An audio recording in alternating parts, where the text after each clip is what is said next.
Edward Hampton Jack was my third great-grandfather. He was my dad's mom's dad.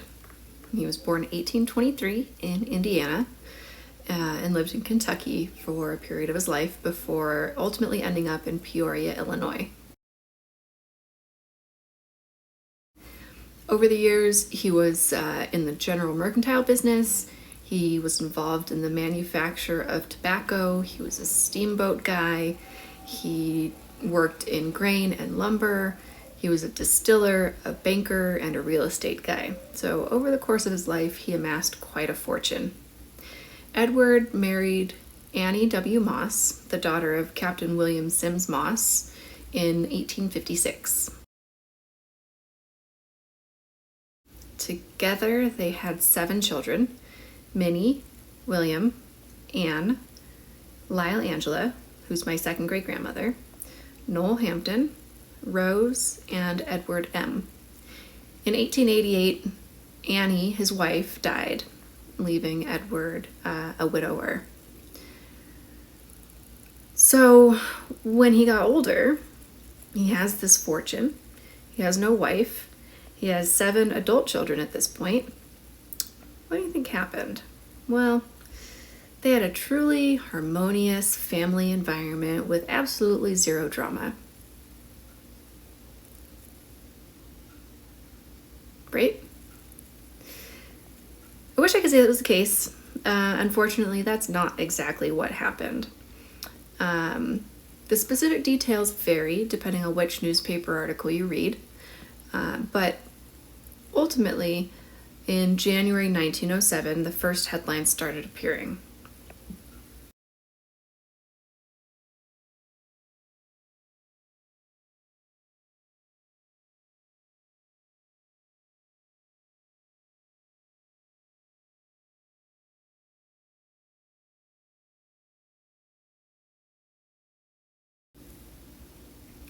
Edward's second eldest child, William, kidnapped his father, Edward, who was then 84 years old, and took him to California, where he demanded $1 million of his father's estate in 1907. Failing that, William planned to force his father to marry some woman, she wasn't named, and later split up the inheritance with her after his father's eventual death. William had an accomplice as well in all of this. From there, the specific details get a little bit murky. Some of the articles say that William threatened his father with violence or death. Some say that Edward was mentally deficient, mentally distracted, or mentally incompetent, referring to his advanced age. There's another mention of him having cataracts, possibly causing near blindness. Many articles also say that William was mentally unsound, except that his was a result of alcoholism and that he was angered by his father's refusal of additional financial support. In one article from the Inter-Ocean, according to Edward's daughters, William had to be confined to a sanatorium to restore his mind to its normal state at one point. It's unclear when this would have happened exactly, and I haven't really found any supporting documentation of this account yet. We believe Edward was taken to California, but this also was called into question. Some articles say that he was taken generally to California. Another one from the Los Angeles Times says that he was kept hidden on a ranch near San Joaquin in the Central Valley. Another one, the Inter-Ocean, said that William had a ranch in Calaveras County that he took his father to. It's kind of unclear. Things get even stranger when, in March of 1908, the following year, a few more articles were published. These ones said that William had taken his father to a place called the Palmer House, which is a hotel in Chicago, which actually makes a little bit more sense considering the proximity to where Edward was living in Peoria, Illinois. They also said that he was kept as a prisoner there for 2 weeks. In the same article, though, the Palmer House claims to have had no record of anyone from the Jack family staying there during that time. So again, it's kind of unclear where exactly he ended up. The size of the Jack estate is also a little bit unclear. Some articles said that William was trying to get his father's $1 million estate. Others indicated it was $1 million of his father's estate, suggesting that it was actually much larger than that. There were a few different numbers quoted in different articles. Using an inflation calculator that I found online, which only goes back to 1913, not all the way to 1907, the $1 million that William demanded would be about $26.5 million today. There were estimates that the estate itself was $2 million, $5 million, $10 million, $50 million, or as high as $60 million.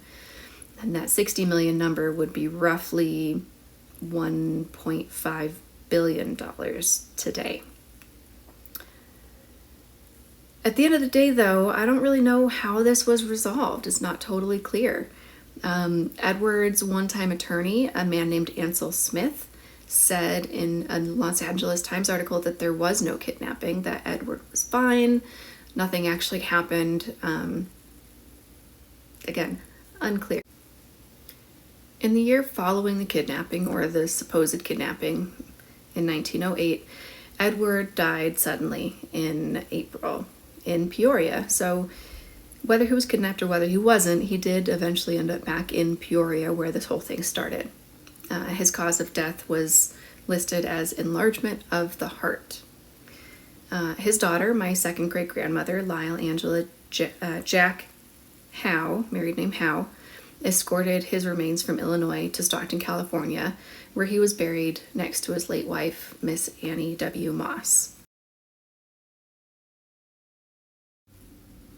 What happened to the hefty estate is a total mystery to me. There are some articles that suggest one of his other daughters, Anne, inherited most of it. My second great-grandmother was granted a divorce from her husband in June 1908 following her father's death on the grounds of infidelity. My thought is that she waited until after her father died to pursue the divorce, but the articles talking about the divorce, the actual divorce paperwork, her ex-husband's subsequent marriages, none of it actually mentions what happened to the Jack estate. The only things that they mention are the sensational story of what happened the previous year in 1907 with the kidnapping. Next steps from here would be to try and get a hold of Edward Hampton Jack's probate records, if there are any, reaching out to the courts in the Peoria area and even in Chicago to see if there was any legal action taken against William the son, or to see if there's any other legal proceedings regarding his estate and what happened to it at that point. I don't know. It's just an interesting mystery and a fun family story that when I jumped into researching my genealogy, no one in my family knew a thing about. So it was a fun discovery, a neat story, and a super fun coffee table, like this cool, crazy thing happened to my family story that I could share. So I hope you enjoyed learning a little bit about Edward Hampton Jack, his misfortune, his crazy kids, and the sensational headlines that gripped the nation coast to coast. Have a great day.